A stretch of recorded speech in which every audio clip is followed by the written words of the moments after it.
the relationship between God and us is very important. எதை அறியாதவனாய் அறிந்தும் இருக்கிறாயோ, that will bring bitterness in your life.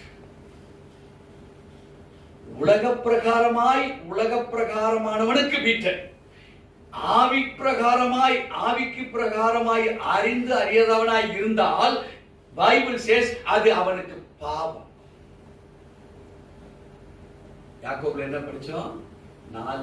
ஒருவன் நன்மை செய்ய அறிந்தவனாய் இருந்தும் அதை செய்யாமல் போனானால் அது அவனுக்கு பாவமாக இருக்கும். So it will be accumulated. The sins will be accumulated. உலக பிரகாரமானவனுக்கு அடி, சத்தியத்தின் பிரமாணத்தின்படியாய் தேவ ஜனமே, ஓ மனசாட்சி உனக்கு சத்தியத்தை கற்றுக்கொண்டுதான் வருகிறது. Bible says that sin accumulates. அது அவனுக்கு பாவம். இன்னைக்கு ஒண்ணு, மத்தியானம் ஒண்ணு, சாயந்தரம் ஒண்ணு, இரவுல ஒண்ணு, அவருடைய லைஃப பாதிக்க ஆரம்பிச்சு.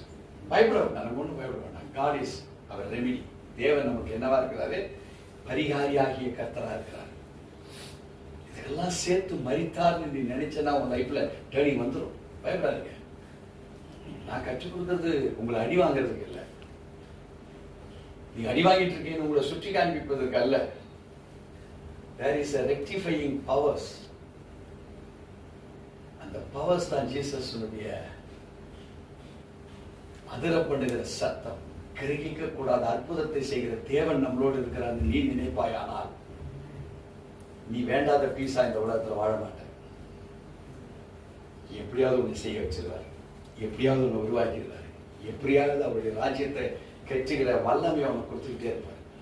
அவர் God is so awesome. அவர் உன் வெறுப்ப அவர் வச்சுக்கிட்டே இருக்கிறவர்.